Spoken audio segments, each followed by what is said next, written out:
네, 안녕하세요. 청시소에 오신 여러분들 환영합니다.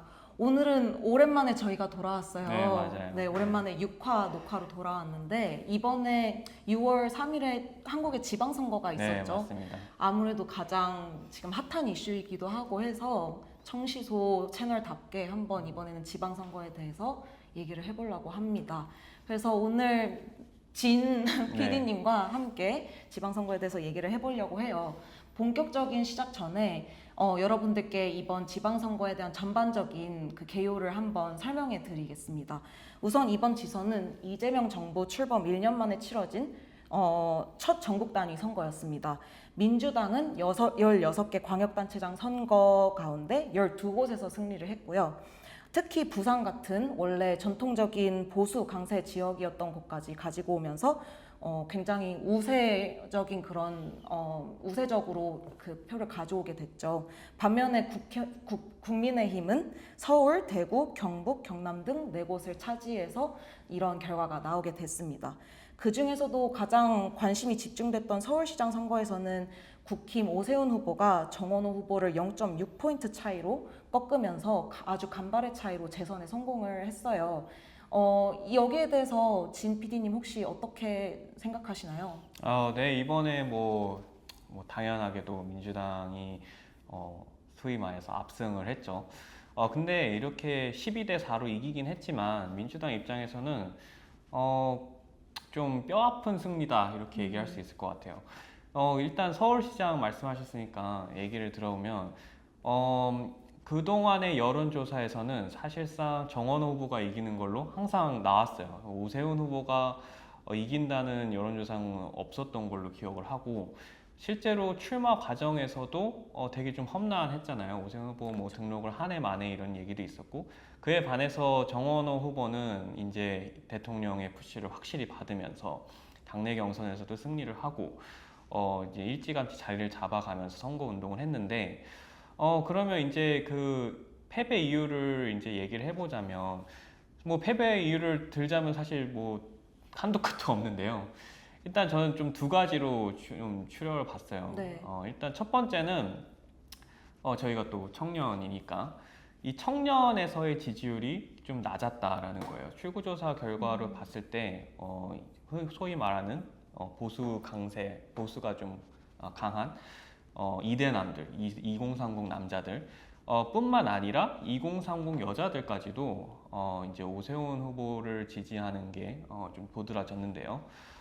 그 이유를 왜 그럴까? 왜 이번에는 좀 그렇게 선거 결과가 나왔나? 저는 좀 스타벅스 사태가 좀 컸던 것 같아요. 이게 사실 승현님도 동의하시고 저도 그렇게 생각하지만 스타벅스가 이번에 그 민주화 5.18 관련된 마케팅은 굉장히 부적절했습니다. 부적절했고 그런 일이 일어나서는 안 되죠. 근데 이제 저희가 저번 화에도 말씀을 드렸다시피 이 대통령이 SNS로 계속 이 공격하는 것 그리고 행정부 장관 부처들이 계속 이 스타벅스를 대해서 공격을 하고 이런 게 좀 부정적으로 다가온 것 같아요. 이게 뭔 그렇죠. 말이냐면 왜 자꾸 이 기업이 잘못했고 이미 기업 총수도 사과를 했고 담당자도 나갔고 왜 자꾸 이거에 대해서 통제를 하려 하지? 이런 게 좀 도드라졌던 것 같아요. 그러니까 민주당이 이렇게 하는 거는 정당이 하는 거니까 크게 상관이 없는데 행정부가 그렇게 해버리면 마치 약간 좀 검열하고 통제하려 하고 이런 게 좀 크게 다가오잖아요. 그렇죠. 그래서 이제 그거에 대한 반발심 이거를 무시를 할 수는 없을 것 같고요. 그 다음에 이제 청년 외에 이제 큰 이유는 이 한강벨트 관련한 부동산 이슈인 것 같아요. 이 이제 강남 상구가 강남 서초 송파가 보수세가 강하다는 거는 항상 그래 왔어요. 어떤 서울시장 어떤 선거든 서울 선거든 근데 이제 다른 지역까지도 한강벨트에 포함된 다른 지역들도 오세훈 후보가 이제 강세를 드러냈는데 그 이유는 이제 아무래도 이 부동산 이슈가 워낙 민감하고 그리고 이제 정원호 후보가 그거에 대해서 말끔한 대책을 좀 보여주지 못했다라는 것 같아요. 또 그리고 이제 부동산 관련해서 서울 시민들은 약간의 좀 트라우마가 있잖아요. 특히 이제 뭐 문재인 정부 때 그리고 박원순 시정 때 좀 그쵸. 부동산이 좋지 못했던 그 결과를 기억하기 때문에 오세훈 캠프 측에서 공격했던 소위 말하는 박원순 시즌 2가 될 거다. 이런 공격이 좀 유효했고 그거에 대해서 대처를 명확하지 하지 못했다. 이런 이유인 것 같고요. 일단 그리고 후보로만 보자면 좀 정원호 후보가 정원호 후보 그리고 정원호 캠프가 좀 이 대응을 잘 하지 못한 것 같아요. 그러니까 제가 이게 왜 이 말씀을 드리냐면은 오세훈 시장은 굉장히 체급이 높은 정치인이에요. 뭐 서울시장 지금 5선째잖아요. 뭐 4선 했고 그다음에 뭐 국회의원까지 하신 분이고 대권 주자예요. 그만큼 이제 체급이 높은 정치인인데 그에 반해서 민주당은 이 민주당의 지지율이 워낙 높고 그다음에 뭐 이제 이재명 대통령에 대한 국정 지지율이 워낙 높으니까 굉장히 좀 안전하게 선거를 치렀어요. 소위 말해서 오세훈 후보가 이제 사실은 챔피언인데 정원 후보가 마치 챔피언인 듯 캠프를 계속 치러왔단 말이에요. 되게 안전하게 선거를 치러왔어요. 근데 이게 저는 잘못됐다고 생각을 하거든요. 왜냐하면 오세훈 후보한테 도전하는 입장인데 그 지지율을 믿고 계속 이렇게 안전하게 치렀다가는 그리고 이제 정원 후보는 신인이잖아요. 어떻게 보면 물론 성동구청장에서 평가가 좋은 인물이었습니다만은 전국적인 지지도는 사실 오세훈 시장에 비해서는 적은 편이란 말이죠. 그러면 이제 더 적극적으로 나는 이런 사람이다 이런 비전을 갖고 있다라는 걸 어필을 했어야 됐었는데 그런 걸 하지 못했다. 그래서 이제 더 이제 사람들이 그 부분에게 다가가지 못한 것 같고요. 그리고 이제 또 오세훈 후보 측의 네거티브 전략이 좀 잘 먹힌 것 같기도 해요. 특히 이제 마지막에 정원 후보 같은 경우에는 그 음주 후 경찰관 폭행이라는 그 전과가 사실 일반 시민들이 보기에도 굉장히 좀 부적절해 보이는 치사였고 그거에 대해서 해명하는 과정에서도 꽤 많은 분들이 왜 저렇게 해명을 하지? 저런 해명은 좀 납득하기 어려운데 이런 식으로 받아들였고요. 또 이런 복합적인 걸 고려해서 오세훈 후보가 되게 접전으로 이긴 것 같습니다. 그니까요. 물론 오세훈 후보가 되게 박빙으로 접전으로 이겼지만 이렇게 자세하게 그리고 한 개인 청년의 입장에서 되게 세부적으로 분석한 내용을 들어보니까 되게 또 흥미로운 것 같아요. 네, 그리고 이제 한 가지만 더 말씀드리자면 오세훈 후보가 그렇다고 뭐 100% 잘했다 이건 아니에요. 예를 들어 마지막에 뭐 철군 누락이나 그다음에 서소문 이런 사건들이 터지면서 그쵸, 이 네. 안전 문제에 대해서 정원 후보가 굉장히 공격을 했고 그거에 대한 대응이 오세훈 후보 측은 좀 적절치 못했던 것 같거든요. 소극적이었고 그래서 이제 그런 공격이 굉장히 나중에는 유효했고 그래서 또 이렇게 접전으로 간 것 같아요. 맞아요. 네, 그래서 이제 오세훈 후보 측도 또 이런 거를 일 시장이 되셨으니까 그동안 계속 하던 일 잘 하시고 또 이런 안전 문제 이런 거를 또 잘 이제 챙겨 나가셨으면 좋겠다는 말씀드립니다. 맞습니다. 5선으로 당선된 후보인 만큼 또 얼마나 노련하게 서울시를 이렇게 꾸려나갈지 한번 기대해 보면 네, 또 좋을 것 맞습니다. 같습니다. 그리고 이번에 재보궐 선거 결과도 주목을 할 만하잖아요. 네, 맞아요. 이번엔 사실 지방선거였지만 지방선거보다 더 이 언론의 주목을 받는 거는 바로 재보궐선거였던 것 같아요. 뭐 두 곳인 것 같은데요. 첫 번째는 이제 부산 북갑입니다. 그렇죠. 이번에 이제 뭐 부산 시장은 전재수 시장이 됐잖아요. 근데 이제 북구 갑은 한동훈 무소속 후보가 됐습니다. 그것 또한 굉장히 접전으로 이게 마지막까지 결과가 좀 흥미진진하게 이루어졌는데요. 물론 이 한동훈 후보라는 사람이 워낙 전국적인 인지도가 있고 그 사람에 대한 서사가 많이 알려져 있었고 또 그에 반해서 이 대결자들 굉장히 이제 인지도가 있는 사람이었기에 주목을 끌 수밖에 없었던 것 같은데요. 이 한동훈, 하정우, 박민식 이 세 후보 간의 경쟁은 좀 서울시장과도 비슷한 면이 있어 보여요. 아까 말씀드렸다시피 민주당이 이 지지율에 어떻게 보면 좀 취해서 안전한 캠프를 꾸려갔다고 이제 말씀을 드렸는데 부산 북구갑도 좀 마찬가지였던 것 같아요. 그 하정우 후보가 저는 개인적으로 되게 기대를 많이 했던 후보였어요. 왜냐하면 사실 요즘에 가장 어떻게 보면 필요한 인재 아니겠습니까? AI 그리고 네이버에서 근무한 이력, 청와대 수석으로 일했던 경력 네. 이런 거를 보면 굉장히 좀 스마트하고 마치 약간 그 이준석 대표를 본 것처럼 좀 그렇네요. 그렇게 약간 이과한 느낌의 그런 그렇죠. 인물이라고 저는 기대를 했었는데 그에 반해서 생각보다 좀 소극적으로 나왔던 것 같아요. 어떤 캠프 자체도 좀 지키는 캠프로 나왔고 그리고 이제 저는 그분의 그 이번 선거 전략의 가장 큰 문제점은 너무 좀 전재수 발악이었던 것 같아요. 물론 전재수 이제 현 시장이 국가의 이제 전 의원이었으니까 그분의 어떤 세력, 인지도를 활용을 해서 선거를 꾸려 나가는 것 자체는 물론 되게 합리적인 결과예요. 근데 하정 후보도 신인이란 말이죠. 그러면 특히나 이제 정치를 한 번도 경험을 하지 안한 이제 신인이라면 더욱더 자기를 어필을 하려고 하고 나는 이런 사람이고 좀 이런 본인의 AR 경력을 더욱 살려서 캠프를 이 선거 전략을 치렀으면 좋았을 법한데 그분을 보면 자기는 이제 전재수의 이제 후임자다 이거를 되게 강조를 하시더라고요.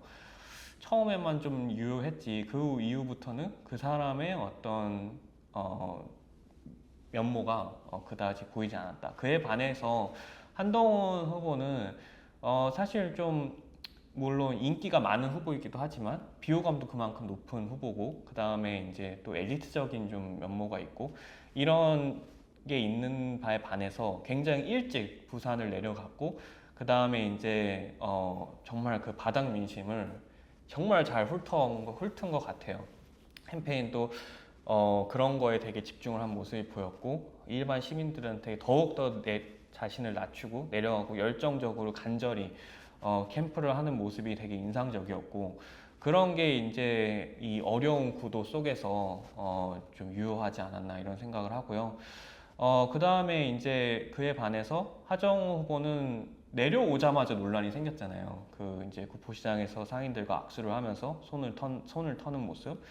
그리고 또 이제 정청래 대표랑 있으면서 그 오빠 해봐라는 그 오빠 논란. 이런 쓸데없는 논란을 시작부터 해명하면서 소모전을 치러버렸어요. 그러니까 이제 그 이미지가 굳어져 버리고 특히 이제 그런 부정적인 이미지는 한 번 씌우면 벗어내기 되게 어렵단 말이에요. 그러니까 그런 거에 이제 계속 에너지를 쏟아부어야 되고 그에 반해서 한동 후보는 계속 점점 약진을 하고 이런 게 좀 결과에 반영되지 않았나 싶습니다. 근데 그렇다고 해서 뭐 무조건 한동 후보가 더 무조건 잘했다는 것도 아니에요. 말했듯이 굉장히 접전이었고 그 하정우 후보에 대한 이 지지 세력도 굉장히 있었기 때문에 또 그런 걸 잘 규합하면 더 좋을 것 같고요. 그리고 박민식 후보는 그냥 간단하게 얘기해서 국민의힘의 현 주소를 보여주는 거 아닌가 싶습니다. 한 15%가 나오셨죠. 그러니까 정확히 그 코어 지지층인 것 같아요.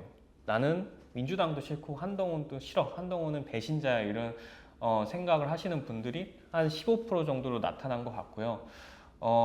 그 말은 이제 현 국민의힘의 지도부 노선이 그렇게 큰 인기를 끌지 못하고 있다. 저는 그냥 그렇게 생각을 합니다. 그래서 이제 이번 선거 결과로 인해서 정말 국민의힘은 비상이 걸린 것 같아요. 특히 지도부가 가장 싫어하던 인물인 차라리 그런 얘기도 있었거든요. 하정우가 됐으면 됐지 한동훈 절대 안 된다라는 사람도 있었는데 이제 한동훈 후보가 됐고 정말 최악의 결과가 나왔는데 국민의 입장에서는 지도부 입장에서는 그러니까 이거에 대해서 이제 어떻게 대응을 하는지에 대해서도 좀 관심이 갑니다. 네, 말씀 잘 들었습니다. 진 PD님께서 말씀해주신 거를 전반적으로 요약을 해보자면 이번에 되게 전체적으로 박빙으로 그렇죠. 승부가 갈린 지역구가 많았어요. 근데 그 원인에는 뭐 사회문화적 이벤트라든지 네. 아니면은 후보들이 이제 유세를 하면서 있었던 그런 아주 사소한 네, 맞습니다. 이벤트적인 그런 것 때문에 이제 복합적인 요인으로 그렇게 간발의 차로 네. 승부가 갈렸는데 그래서 더 흥미로웠던 네, 맞아요. 결과를 지켜보기 그래서 흥미로웠던 네 이제 또 접전이라고 이제 얘기했으니까 또 다른 그쵸. 접전이 하나 있잖아요. 바로 이제 평택을인데 아, 네. 평택을도 정말 끝까지 몰랐던 것 같아요. 그리고 더더욱 이번에 유이동 의원이 됐는데 유이동 의원이 될 거라는 거는 사실 정말 아무도 예상을 못했을 것 같아요. 다들 시선이 조국 후보 아니면 김용남 후보다라고 얘기를 하고 있었는데 정말 결과적으로 봤을 때는 어부지리로 당선이 됐죠. 물론 이제 유이동 후보를 폄하하는 건 절대 아닙니다. 그분도 되게 열심히 하셨고 이미 거기서 의원을 지내신 분이에요. 네. 그러니까 이제 그만큼 본인의 세력도 있을 테고 지지도도 있는 분이고 평생 거기 있으셨던 분이니까 그게 그의 진심이 통하지 않았나 싶고요. 근데 어쨌든 선거적으로 봤을 때 이 조국 후보와 김용남 후보의 갈등이 진짜 좀 컸던 것 같아요. 제가 예상했던 것보다 훨씬 더 컸고 일단 조국 후보로 말씀드릴 것 같으면 저는 개인적으로 조국 후보는 정말 확장성이 없다라고 생각을 해요. 물론 이제 조국 혁신당이 이제 제3정당이긴 하지만 이분의 토론을 보면 저는 좀 되게 실망을 많이 했던 게 사실 대법원에서 물론 사면을 받으셨지만 대법원에서 유죄 판결을 받으신 분이잖아요. 근데 이제 유이동 후보 간의 이제 설전을 보니까 유이동 후보가 이렇게 물어보더라고요. 그 자식 그 입시 비리 관련해서 물어보면 조국 후보는 이렇게 답을 하더라고요. 법적 다툼이 있었고 법원의 판결을 존중한다. 저는 이거는 지지자들한테는 그게 와닿지는 모르겠지만 일반 대중들이 보기에는 이 답변이 납득이 가능한가? 저는 이런 생각이 들었습니다. 했으면 했다, 안 했으면 안 했다 이렇게 얘기하면 될 것을 그렇게 애매모호하게 돌려가면서 마치 나는 잘못이 없고 그냥 법원이 그렇게 판결한 거다 이런 뉘앙스로 계속 얘기를 하시면 특히 이 청년들의 입장에서는 입시 비리가 굉장히 좀 크게 다가왔던 이슈였잖아요. 몇 년 전부터. 그쵸. 굉장히 공정성에 관련해서 네. 저는 그게 또 전 정부, 이 문재인 정부가 좀 크게 레임덕이 걸린 이유라고 생각을 하는데 아직도 그런 마인드로 계속 선거를 하시면 저는 절대 확장성이 없다라고 보고 있고요. 그리고 이제 또 그 본인이 더 민주당스러운 민주당이다라고 캠페인을 벌이는 게 저는 과연 맞나라고 생각이 듭니다. 이미 본인 이름을 건 당이 있잖아요. 근데 왜 그렇게 캠페인을 하시는 건지 그러면 민주당 지지자들한테도 예의가 아닌 것 같고요. 그러면 그리고 서로 같은 범진보 진영이면 서로 협력을 하고 어떤 그런 모습이 보여야 더 이제 사람들의 마음이 갈 텐데 굉장히 강한 네거티브를 걸었어요. 물론 이제 김용남 후보도 잘한 건 없습니다. 특히 뭐 그런 뭐 대부업체 관련 의혹은 정말 안 좋은 의혹이죠. 안 좋은 사례를 남긴 거고. 그럼에도 불구하고 서로 막 그렇게 싸우는 모습은 절대 보기 좋지 않아요. 그래서 이 김용남 후보와 그다음에 조국 후보와의 갈등은 어떻게 보면 민주당 내부의 이 소위 말해서 친문 친노 세력과 친명 세력 간의 갈등 이거를 보여주는 현 주소다라고 생각을 하고요. 그리고 이제 이번에 곧 그 민주당의 전당대회가 있습니다. 그러면 이제 이 갈등이 언제까지 지속이 될 건지 이 민주당 내부 지금 뭐 워낙 지지율이 높고 이재명 대통령의 국정 수행 지지율이 높지만 이게 무너지는 거는 정말 한순간이거든요. 네. 그러니까 이 갈등이 더 커지지 않도록 민주당 내부에서도 더욱 더 단합을 하고 이 세력 싸움이 더 이상 세력 싸움을 보는 게 국민들도 되게 지치는 거잖아요. 본인들의 어떤 그건 본인들 권력 싸움이지 민심이랑은 거리가 먼 거고요.